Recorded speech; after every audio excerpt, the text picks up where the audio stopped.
Winter season వచ్చిందంటే మా ఇంట్లో ఒకటే స్వీటు రిపీటెడ్గా చేసుకుంటామండి. సీజన్ అయిపోయే వరకు వేరే స్వీట్స్ గురించి ఆలోచించేదే లే. అదేంటో తెలుసా అండి? క్యారెట్ హల్వా. ఈ వింటర్స్లో మనకి రెడ్ క్యారెట్స్ దొరుకుతాయి కదా, హల్వా చేయడానికి ఈ రెడ్ క్యారెట్స్ మస్ట్. మరి రెసిపీలోకి వెళ్ళిపోదామా? హలో ఎవ్రీబడి, నేను Sujani. Welcome to my channel salt and Sujani, my daily cooking blog. ఈ రెడ్ క్యారెట్స్ని నేను ఒక 1 kg తీసుకున్నానండి. నీట్గా పీల్ చేసి వాష్ చేసి పెట్టేసుకున్నాను. ఇప్పుడు ఈ క్యారెట్స్ని మంచిగా గ్రేట్ చేసేసుకోవాలన్నమాట. కొంచెం పని అనిపించవచ్చు మీకు, కానీ హార్డ్లీ హాఫ్ అన్ అవర్లో అయిపోతుందండి. మరి సన్నగా ఉన్న గ్రేటర్ కాకుండా ఇది ఈ టైప్లో మనకి ఈ మాత్రం హోల్ ఉన్న గ్రేటర్ తీసుకొని గ్రేట్ చేసుకుంటే మనకి హాఫ్ అన్ అవర్లో ఈ 1 kg క్యారెట్ అనేది గ్రేట్ చేసేసుకోవచ్చు. తర్వాత ఒక ప్యాన్లో మనము నెయ్యి వేసుకోవాలి. 1 టీ స్పూన్ అంత నెయ్యి చాలండి. 1 టేబుల్ స్పూన్ చక్కగా సన్నగా చాప్ చేసుకున్న బాదాము, 2 టేబుల్ స్పూన్ సన్నగా చాప్ చేసుకున్న జీడిపప్పు, అలాగే ఒక 2 టేబుల్ స్పూన్స్ సన్నగా చాప్ చేసుకున్న పిస్తా. క్వాంటిటీస్ మీకు నచ్చినట్లుగా ఎక్కువ తక్కువ చేసుకోవచ్చు. నేను నా టేస్ట్ ప్రకారం వేసుకున్నాను. మంచిగా క్రిస్పీ అయ్యే వరకు లో ఫ్లేమ్లో వేయించి అవి పక్కన పెట్టుకుందామండి. తర్వాత ఒక 2 టేబుల్ స్పూన్స్ నెయ్యి కడాయిలో వేసుకొని ఈ గ్రేట్ చేసి పెట్టుకున్నాం కదా క్యారెట్, అది వేసేసుకోవాలి. ఈ స్వీట్కి మాత్రం అండి, వేరే ఏదైనా స్వీట్కి మనకి నెయ్యి అనేది బాగా పడుతుంది కదా, క్యారెట్ హల్వాకి మాత్రం నెయ్యి అనేది చాలా మితంగా పడుతుందండి. జస్ట్ పేరుకే వేస్తామన్నమాట. సో ఎక్కువ నెయ్యి అనేది పట్టని స్వీట్ అంటే ఈ క్యారెట్ హల్వా.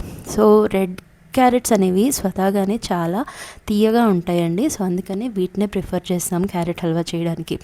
సో ఇది ఒక్కసారి మనం బాగా కలిపి మూత పెట్టి 5 నిమిషాలు కుక్ చేసుకోవాలండి. చేసుకున్నాక అది కొంచెం మెత్తబడుతుంది, దగ్గర పడుతుంది క్యారెట్. తర్వాత వచ్చేసి మనము ఒక 3/4 కప్పు షుగర్ వేసుకోవాలి. మీ ఇష్టానికి తగినట్టు షుగర్ క్వాంటిటీ కూడా మీరు ఎక్కువ తక్కువ చేసుకోవచ్చండి. నేను ఇక్కడ 3/4 కప్ వేస్తున్నాను. మీరు 1 కప్ వరకు కూడా వేసుకోవచ్చు.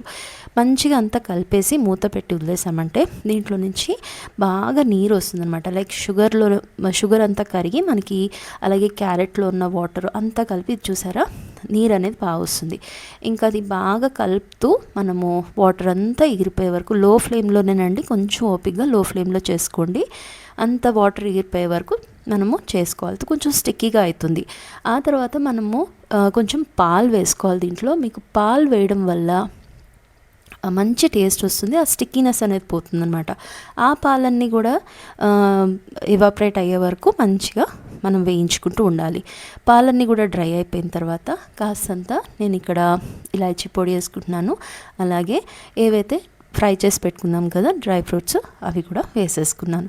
అంతా ఒకసారి కలిపేసి స్టవ్ ఆఫ్ చేసిన తర్వాత ఒక 200 గ్రామ్స్ ఇది కోవా అండి, దాన్ని కొంచెం క్రంబుల్ చేసేసి నేను వేసుకున్నాను. ఖచ్చితంగా స్టవ్ ఆఫ్ చేసాకే వేసుకోండి.